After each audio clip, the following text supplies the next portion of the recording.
Hey, and welcome to today's podcast. Well, this week I am going to address another question from my Ask Me Anything that I did on Instagram last week.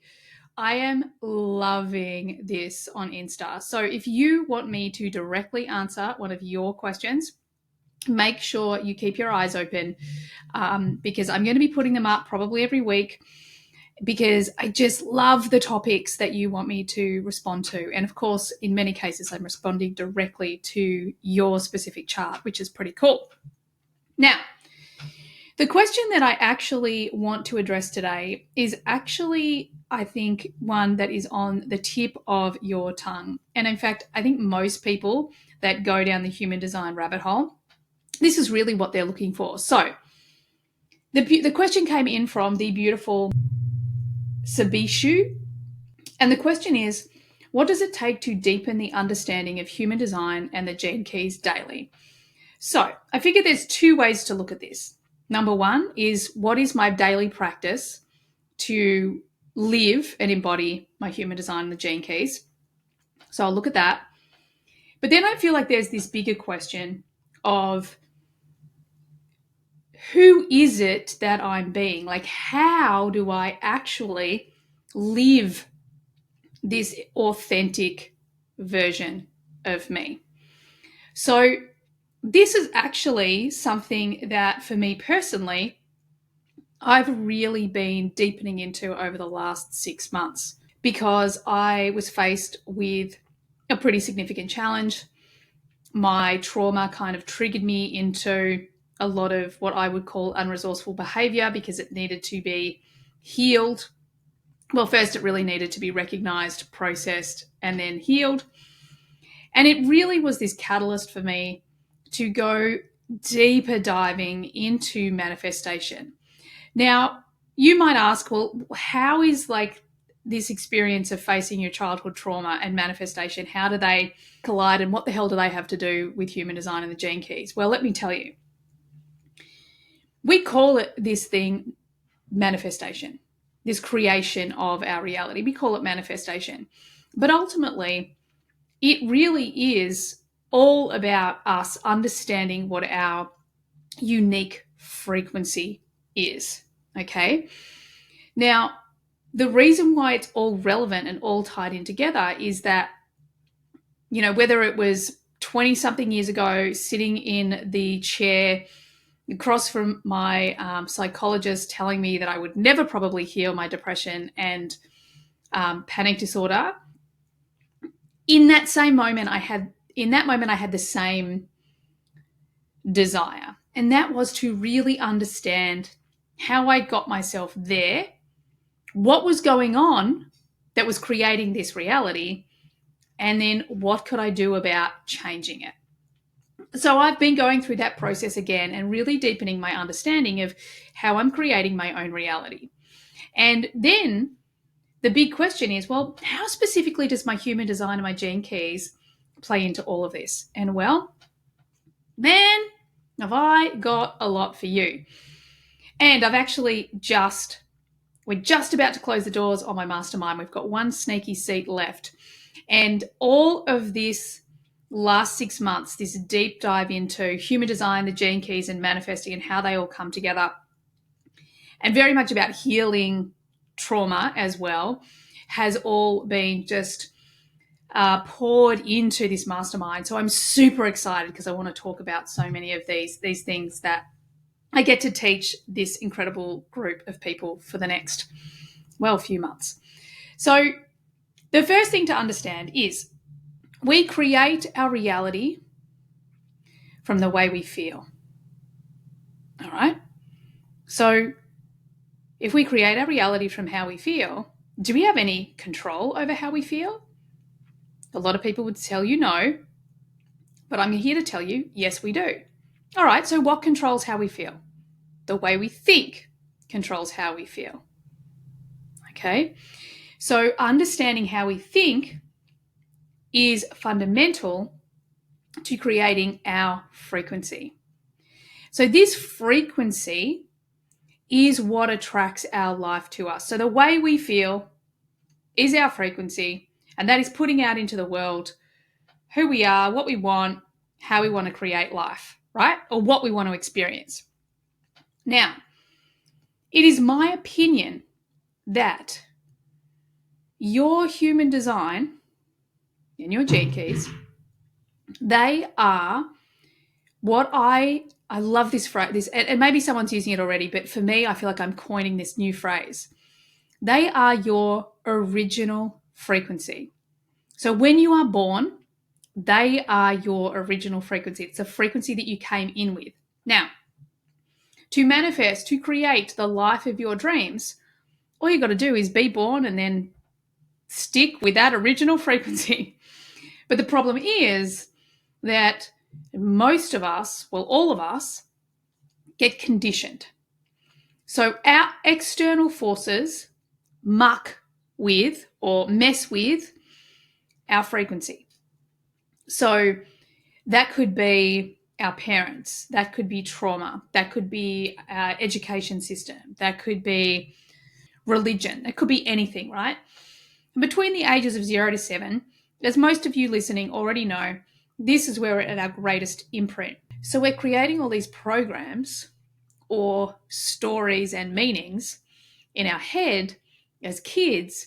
And as we do that, again, we're interfering with our frequency. So by the time we grow up, we have messed with our frequency dial so much because we're trying to be who we need to be to get love, to belong, and to be taken care of. And we keep changing the dial. We're like, I'll just change it over here. I'll change it over here. What if I change it over here? Maybe they'll love me then. Maybe I'll succeed over there. But the truth is that we need to get back to our original frequency. And when we get back to our original frequency, then all we got to do is be ourselves, be our authentic self. So, living our human design and our gene keys every day is this journey of being more and more in our original frequency every single day until we don't need to clear up that frequency anymore. We don't need to shift the distortion or just tweak the dial a little bit to the left or a little bit to the right anymore. We're actually in that place where we lock in to our original frequency, and then all of a sudden, manifestation, creation, life is so much easier. And that's what we call flow. You know, we're in flow state where, and it's not to say that life is perfect and sunshine and rainbows and unicorns. It just means that when we're faced with a challenge, our heart is open and our original frequency, and with human design, our strategy and authority is going to show us the path of least resistance for us to learn the lesson and continue on, all while staying in our correct frequency and attracting to us the life of our dreams.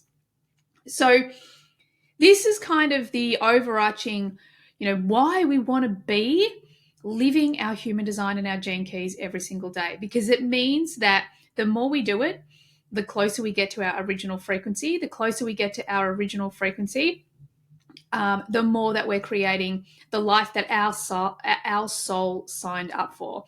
The more we experience flow, love, abundance, success, contribution, growth, all of these incredible things. And we are offered these things, as I said, on the path of least resistance. Let's talk about the FLFE, or Focused Life Force Energy. I've been in love with this service since 2019, and I attribute a lot of my improved performance in all areas of my life since then to this incredible service.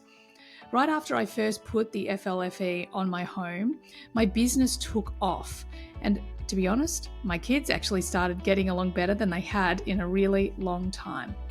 But back to the business. I actually launched my first mastermind the first week of lockdown with great success when many were struggling. Last year, when I was walking the Camino, I noticed that my body was a lot stronger and fitter, and I'd gone without the joint pain that I'd actually experienced 4 years earlier when I walked it for the first time. And I honestly believe it's being in the FLFE for the last 4 years that's helped my body over that time rest and recover and build muscle and strength. And as I've navigated a number of significant challenges over the last 4 years, like losing both my parents, the end of a 24-year marriage, and building a 7-figure business, I often hear from friends how amazed they are by how quickly I move through challenge, how quickly I get to a place of love, releasing the pain, the trauma, and the conditioning much faster than many. And I know that I get to letting go and love much faster than I used to. The FLFE raises the consciousness of a building or a place or device that it's connected to, meaning that everything and everyone in the vicinity of this higher consciousness field accesses more love, healing, success, and joy than when you were swimming around in the standard collective consciousness. This gives you access to greater inspiration, ideas, thinking, healing, dimensions, grace, and all sorts of good things. To top this all off, the FLFE mitigates EMF. It actually transforms the harmful non-native EMF frequency into good, healing, and protective frequency of shungite. My dog Alice cannot get enough of my phone ever since I switched it on, often sleeping with her head directly on it.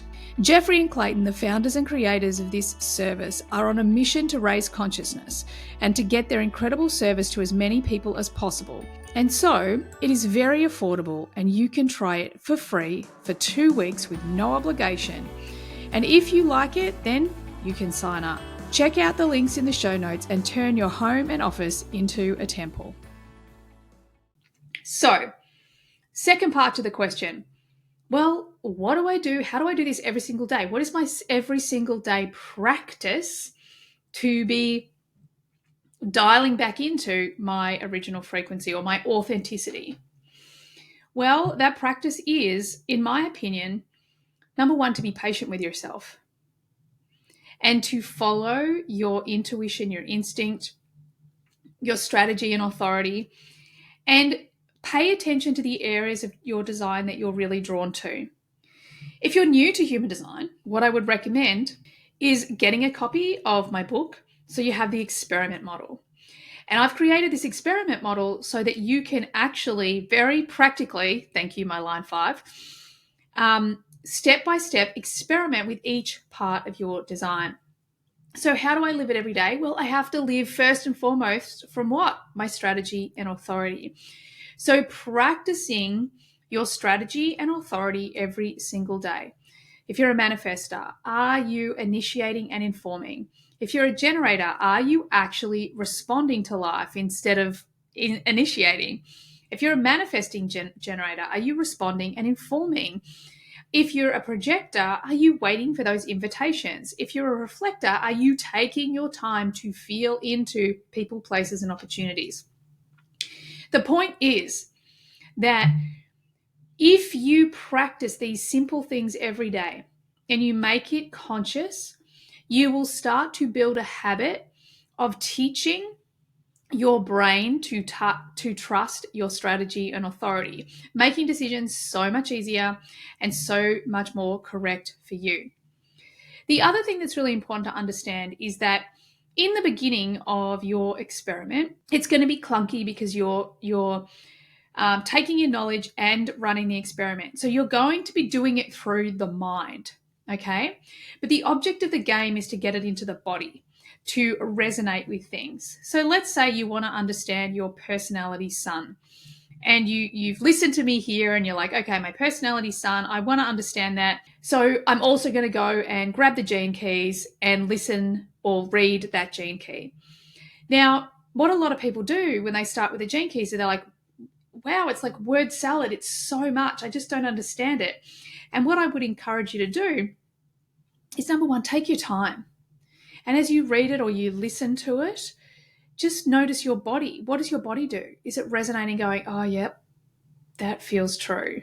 Or is there a part of you that feels like, oh, no, that's not true? That sounds a lot more like resistance, meaning it is true. You just don't like it. And then there'll be some bits that maybe you have total neutrality about. And that's okay. Because your body is constantly guiding you. Your intuition is constantly guiding you. Your higher self, future self, source is constantly guiding you back to this original frequency, back to your alignment with your design. So, as a daily practice, strategy and authority are really the two most important things. But then, if you are an avid human design and Gene Keys student, then I encourage you to have a look at your centers. Go back to episode, I think it's 95 or 94. We'll put the link in the show notes, where I take you through each center and teach you how to decondition each center. Really get to know your fear themes, if you like. That episode will help you find that. So that you can start to see when fear or your conditioning starts to override your authentic frequency or your original frequency, you can see that coming up for you. Let me give you an example. So I have the gate 6, and the gate 6 is the gate of conflict. And one thing that I learnt very early on in my human design journey, because it was the same time that I was learning about coaching relationships and learning about the human needs, the six core needs. And what the 6 taught me was that when I have a high need for connection. It's part of my human needs. It's right up on my list. It's very high on my values. And the truth is that if I don't get resourceful connection, then I will go for conflict. I'll pick a fight.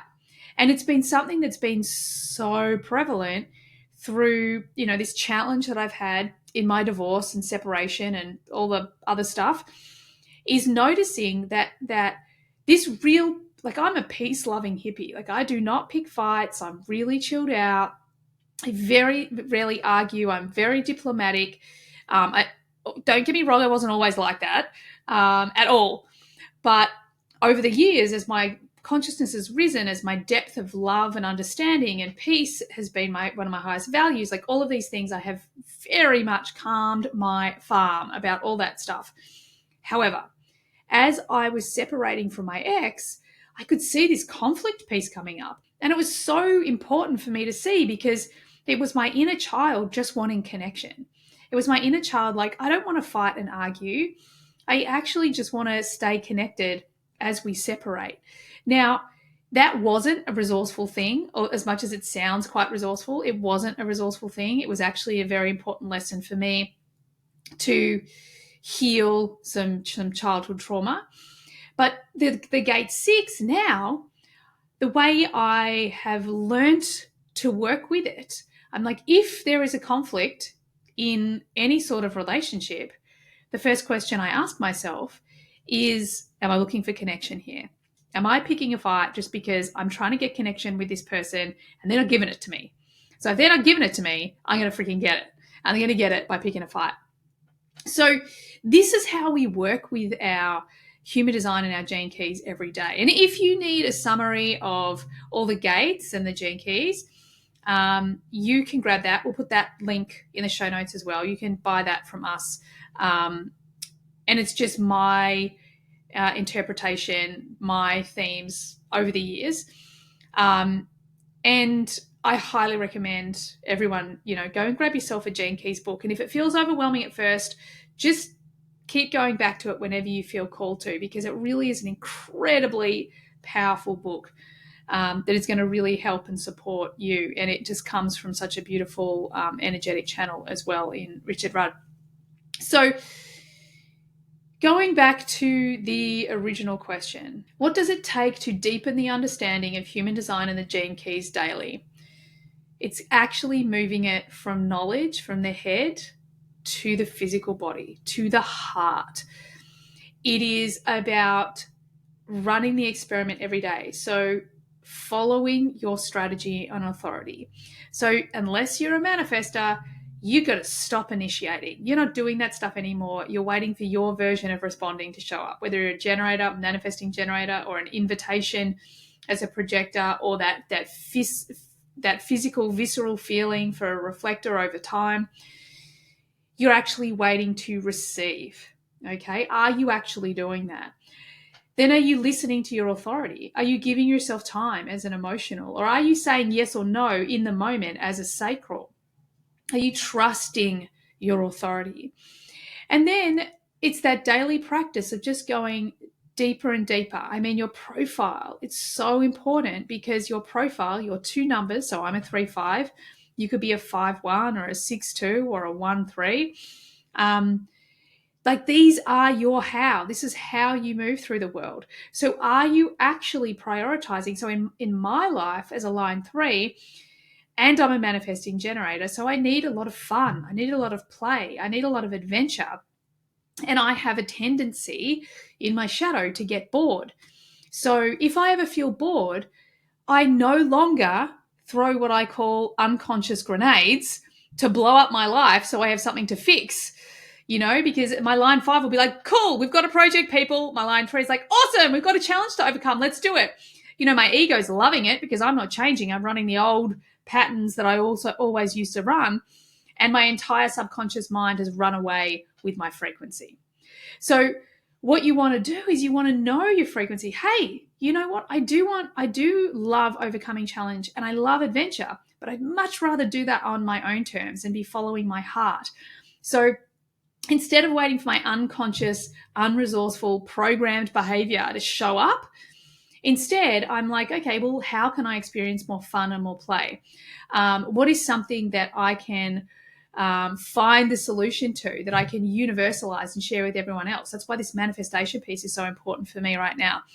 And being able to identify the needs that lie within you so that you can meet those needs in a resourceful way and from the driver's seat, which I think is really important because most of us, we are being driven from the subconscious mind, meaning that our conscious mind is pretty much sitting in the passenger seat and just going along for the ride. So are you practicing? Do you know your profile well? And are you making choices that are in alignment to your profile? There's a friend of mine at the moment who is experiencing some relationship stuff, and they are a line 4. And there's part of me I'm like, hey, I can see you're icing that person out, and I know that's not your intention. You just want to, deal with something. You need to say something. And this person's like, oh my God, I really am. And I really don't want to ice this person out. Like, I don't want to end a relationship. I'm just in this place where I'm hyper fixated. They're also a line 1, hyper fixated on this thing that I need to talk to them about. And the mixed messages are going out because they're unconscious. They're letting their unconscious mind run the shadow patterns. Okay. So if you're living your human design every day, are you conscious of your profile? And are you making choices that are in alignment with your profile? The last thing that I'm going to cover off, and because I've given you the podcast episode as well, it's like understanding your centers. When I first certified in human design, my teacher didn't even teach type until the end, because type can often be misleading. It can be the thing that people feel like it doesn't resonate. And the reason why is she would always start with the centers, because once you understand the energy centers and what you have defined and what you have undefined, then you can get a real grasp of, okay, well, these are the sort of shadows. When these shadows are showing up, what's going on? So I'll give you an example of my chart. One of the shadows for me is I used to put so much pressure on myself to get stuff done quickly, just so it was done, so I could get it done and get it off the table. And that's just my undefined root. That was just, I was actually taking on pressure from somebody else that had a defined root. So once I understood my root center, and that whenever I'm feeling this pressure to get stuff done, I'm like, whoa, I'm in fear, I'm in my mind, I'm in my not self. This is actually not getting me where I want to go. This is not my original frequency, because my original frequency is wide open in the root center. So I can take on other people's energy, and I can surf people's productivity energy and be like, yeah, I've got the energy to get stuff done. But the moment I'm telling stories about myself, about what I should do or shouldn't do or can do or can't do, then I'm in my conditioning. So I've made someone else's energy a part of my identity, which is just not true. So Are you understanding your centers? Do you understand your centers? And do you know when you're taking on other people's energy? And do you know when you're influencing people with your energy? So that's undefined versus defined. So this is how we live it every day. And it's also to be patient with ourselves, because as we decondition, as we let go of the fear, as we release these old patterns, these old ways of thinking, all these things that make us feel, i.e., create our frequency, as we release the old, we must bring in the new. And if we are playing with our human design experiment, then as a space is made, then we will fill that space up with something that is aligned to us, that is true and part of our original frequency. So it's so important just to be having fun and just to be practicing it every single day and making choices in alignment with it. Because ultimately, we want to get out of the mind and back into the body. We want the body and the heart and the soul driving, because our subconscious mind is incredibly powerful, and we want to reprogram it so it supports our design. We want to reprogram our identity that it supports our design, instead of the identity we created to survive as a child. So these are the way that we can live our human design every single day, with the objective to one day never really need to reference our human design much. You know, I had actually got to a point where I wasn't referencing my human design much at all, until I faced this big challenge, and until I saw my shadows and my fears and my blocks and where I'm stuck and all of these stories. And I got so frustrated. I'm like, what's going on? And in that moment, I'm like, okay, back to my human design, back to my gene keys. And again, it just helped me connect to my original frequency, to see the pain and the hurt, to help me identify what needed to be healed, let go of, or integrated, and then what to step back into and embody. So it's like, if you're actually doing these things every day, then you can guarantee that you will be getting closer and closer to your original frequency every single day. And I do want to say, growth is not linear. Okay. So one thing I think that trips up a lot of people, and I get frustrated at myself still today, even though I know this, what I'm about to tell you, is that growth is a spiral, an upward spiral. So we always feel like, oh my God, have I gone backwards? Why am I doing that thing again? Why am I facing that again? I thought I'd solved that. And the truth is because we're at a higher level of that thing. Growth is always an upward spiral. So if you feel like you're facing things again, that's okay. It's just the next level and the next level and the next level. And then one day it won't be there. One day you won't have to deal with it. There's so many things that I used to deal with over and over and over again that I can't even remember. They're not a part of my subconscious mind anymore. So I don't even know what they were. But that time will come, as long as you keep moving forward, as long as you keep knowing that every step forward is growth and is important, even if your ego has you believe that, oh my God, I'm doing that thing again. I've gone backwards. It wasn't worth it. Fuck. You know, a bad habit that we can do is we can throw the baby out with the bathwater. You know, don't throw out your growth and how far you've come just because it looks like you're back at ground zero, because you're freaking not. You're absolutely not. It's just your ego trying to keep you the same. And so often when we notice this pattern showing up, it's right before a breakthrough. So just hang in there and keep moving towards that, you know, most authentic, juicy, delicious version of you. All right. I trust you got what you needed from today's episode. I've so enjoyed having you here, and I look forward to having you on the next one. Bye for now.